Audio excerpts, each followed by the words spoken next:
Olá pessoal, uma boa noite a todos. Sejam bem-vindos ao canal Sistema de Ensino Monte Carlo. Esse canal é feito para você estudante, para te auxiliar nos seus estudos, para te auxiliar na sua vida acadêmica estudantil.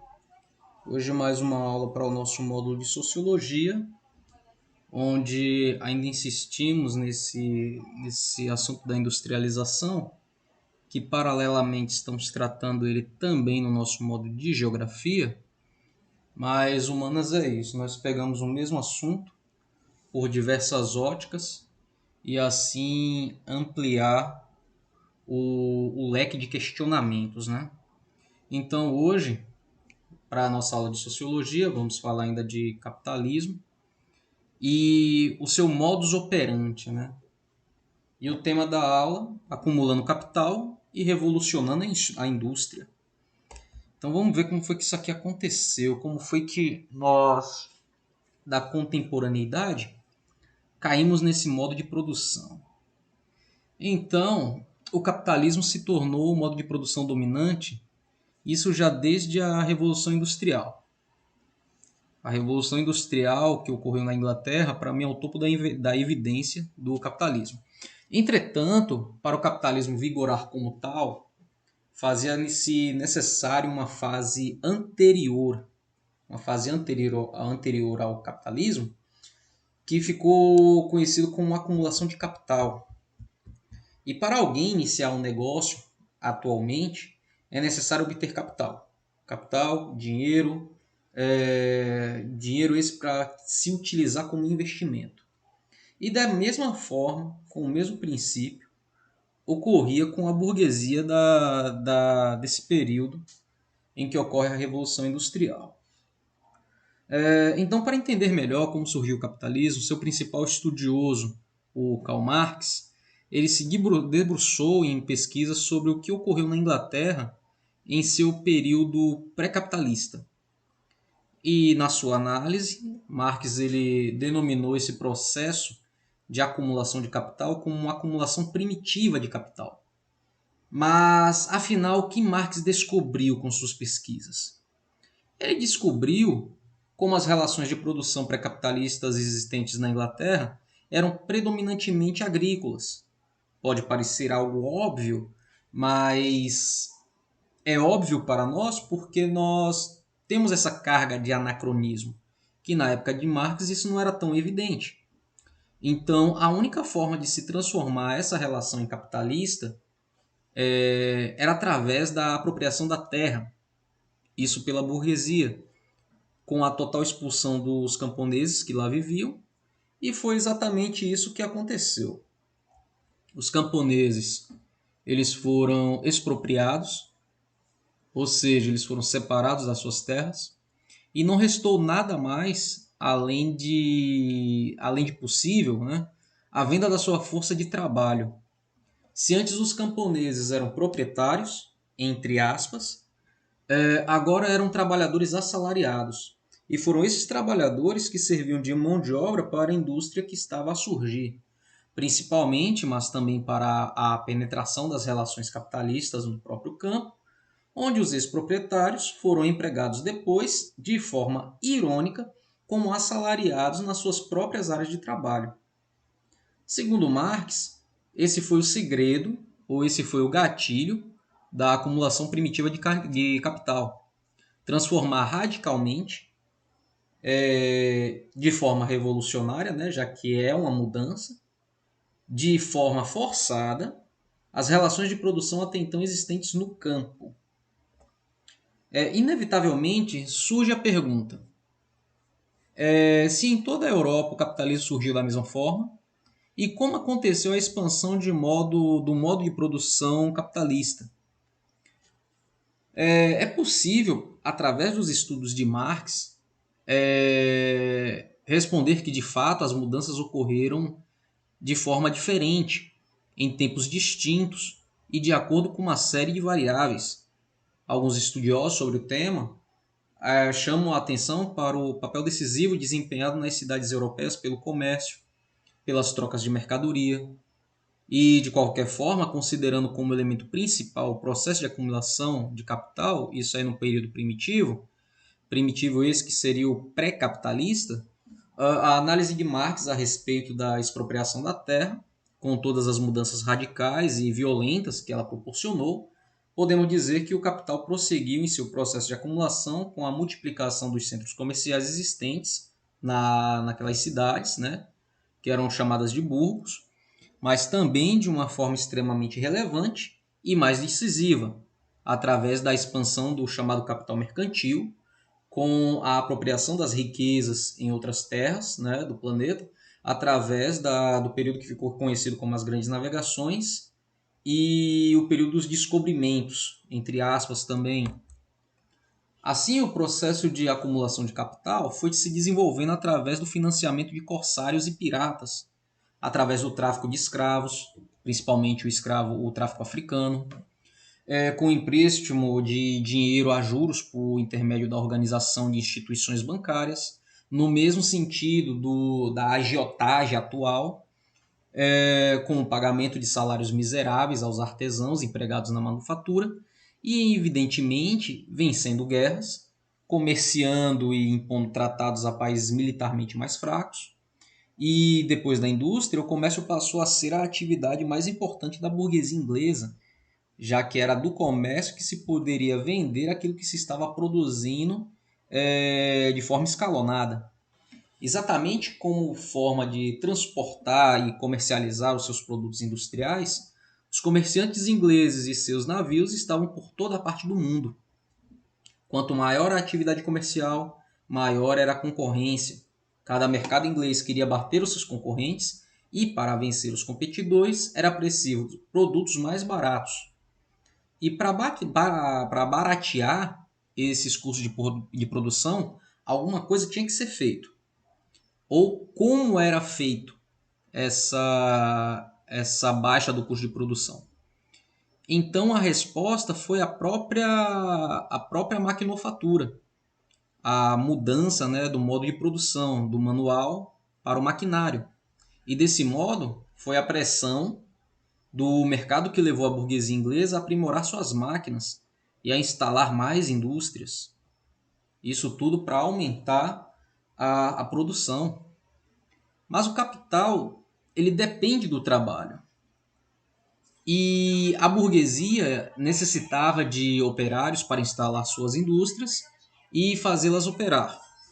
Para encontrá-los era necessário ir ao campo, onde estava a mão de obra ociosa, já que as terras elas tinham sido confiscadas em nome da burguesia, né? O aparecimento do capitalismo estimulou os fazendeiros a investir capital na produção agrária para a produção de matéria-prima para as fábricas, tá? E não para a produção de subsistência ou para a produção de víveres para ser comercializado para se manter a burguesia e o clero como era no período feudal. Agora, a utilização da terra tinha um outro propósito. Para desenvolver as áreas de cultivo, ocuparam terras onde antes habitavam os camponeses e forçaram as famílias a ficarem em pequenos territórios cercados. Como eram milhares de pessoas, os terrenos ficaram insuportáveis, né, de tão pequeno que eram, e quase não se conseguia viver ali. A saída foi buscar trabalho e moradia em um outro lugar. Assim, as cercas, os cercamentos, expulsaram as pessoas do campo e, por conclusão, depois de perder as terras, não podendo trabalhar mais nelas, restou ir para as cidades. E, para não morrer de fome, eles aceitavam trabalhar por horas e horas nas máquinas, nas fábricas, recebendo salários miseráveis. O desenvolvimento industrial arruinou os artesãos, já que os sapatos e os tecidos eram confeccionados mais rapidamente e de uma maneira mais barata numa fábrica do que nas oficinas dos artesãos, nas oficinas dos sapateiros ou tecelões, né? E por tabela, os artesãos também tiveram de buscar emprego de operário nas fábricas. Havia então uma multidão de homens e mulheres que não conseguiam mais viver por conta própria. Agora, o trabalhador estava sujeito a um patrão em troca de um salário, Formou-se assim uma nova classe social que nós conhecemos por proletariado. No século XIX, a Revolução Industrial alcançou outros países europeus, como a França, a Alemanha, a Itália e a Rússia. A Itália, o desenvolvimento industrial da Itália, nesse momento ele vai se concentrar só na região norte. Nos Estados Unidos, já do outro lado do Atlântico, as primeiras indústrias foram instaladas no final do século XVIII, mas o seu desenvolvimento se deu na segunda metade do século XIX. Assim, o capitalismo inicia-se de forma triunfante, trazendo grandes transformações para a humanidade. As grandes potências mundiais da época eram todas capitalistas. Fábricas, terras, matéria-prima, comércio, banco, máquinas, tudo pertencia aos capitalistas que manipulavam o capital com um único objetivo: obter lucro. A Revolução Industrial trouxe seu símbolo máximo, que foi a máquina a vapor. Era o sinal dos novos tempos, né? Os seus elementos, o barco a vapor, o trem a vapor, ferro de passar, banhos a vapor e uma infinidade de produtos que a tecnologia da época, com a tecnologia da época, foi possível se criar e se inventar. Começou então a produção em massa e o desejo por lucro tornou-se um ideal a ser seguido. As pequenas oficinas tornaram-se grandes fábricas, apareceram as chaminés, construíram-se pontes, túneis, minas, enfim, o capitalismo colocou tudo a seu serviço. Mas nem tudo era progresso. A situação daqueles que construíram tudo, no caso os operários, tinham dias cada vez mais pior. Não havia leis trabalhistas que os protegessem e que os assistissem. Esses trabalhadores eram proibidos de organizar sindicatos, não tinham aposentadoria, não recebiam por hora extra, não tinham assistência social, escolarização também não era um privilégio, né, a se gozar dos filhos dos operários. Isso por quê? Porque como o salário era baixo,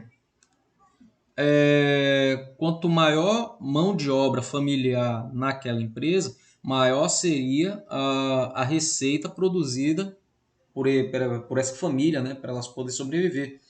Então, era mais produtivo, era mais interessante para o pai de família, para a mãe de família ter o seu filho trabalhando do que estudando. E era tudo que o capitalista queria, tá? Já que o conhecimento e esclarecimento abre uma porta para a subversão. O regime de trabalho das fábricas na Europa era o pior possível para os trabalhadores. E aqui vale destacar quem eram esses trabalhadores ou como era configurada essa mão de obra. Na sua maioria eram crianças, mulheres grávidas e, e etc. Né? E eles trabalhavam entre 12 e 18 horas por dia. Então os operários faziam tudo. Porque o Estado e os políticos da época eles não faziam nada para melhorar essa situação, já que não era do interesse deles. Por quê? Porque o próprio Estado ele era capitalista. Os políticos representavam os capitalistas. Os juízes faziam leis para proteger o capital. A polícia ela tinha a função de cumprir essas leis, né? E proteger o patrimônio do capitalista. E os trabalhadores não sabiam de início como reagir, mas a sua revolta inconsciente, com medo, né? Eles identificavam nas máquinas o seu maior inimigo, e a máquina ela se tornou um inimigo público, e eles tratavam de destruí-las. Porém, os capitalistas eles vão reagir. Em 1812, o parlamento inglês aprovou uma lei que condenava a pena de morte, né? As reivindicações de melhores salários, a diminuição da jornada de trabalho, as reivindicações contra o aumento da produção e dos lucros. Eles condenavam à morte também os quebradores de máquinas. E mais, diziam que as leis que beneficiavam os trabalhadores prejudicariam o bom andamento do mercado, prejudicaria os negócios e o livre comércio. Isso prejudicaria, de modo geral, a concorrência, né, entre eles. E apesar de toda essa pressão contra o operário, os sindicatos eles sobreviveram ao longo do tempo e só faziam crescer. hoje o termo sindicato, em sua origem, ele foi usurpado, né? Já que era para ser uma área exclusiva do trabalhador para defender os seus interesses. Hoje quem está no comando dos sindicatos é o próprio patrão, é o próprio setor patronal que tomou conta da administração sindical, né? É complicado, mas são coisas que são necessárias. É uma pena que um conhecimento desse quilate ele é negligenciado. E é tudo que a elite capitalista e os formadores de opinião, os juristas, eles querem. A população não esclarecida. Porque quando você entender que é dessa forma que você é utilizado como massa de manobra para produzir riqueza para os formadores de opinião, aí você se revoltaria, se rebelaria, se organizaria para reivindicar uma qualidade de vida melhor ou para reivindicar realmente representantes lá em Brasília que fossem lutar pelos seus direitos ou pela melhoria deles e ampliação deles, né? E não colocar pessoas lá para viver só de benefício e regalia, não fazendo nada pelo povo ou dando apenas esmola. E eu deixo esse termo esmola como subentendido, tá? Turma, essa foi a nossa videoaula de hoje. Espero que tenha sido rica e instrutiva para todos vocês. Não se esquece de deixar o seu like, não se esquece de se tornar... Eu te convido, né, a se tornar inscrito do canal Sistema de Ensino Monte Carlo. Compartilhe esses conteúdos com o maior número de pessoas possíveis. Estão precisando de inscritos. Esse canal ele tem um caráter de utilidade pública. Nosso objetivo é ampliar o potencial do ensino, fazendo desse aluno, desse estudante, o adulto do futuro, né? Aquele que vai colocar em prática tudo isso que é ensinado aqui nessa plataforma, aqui no nosso canal. Fiquem todos bem e até uma próxima.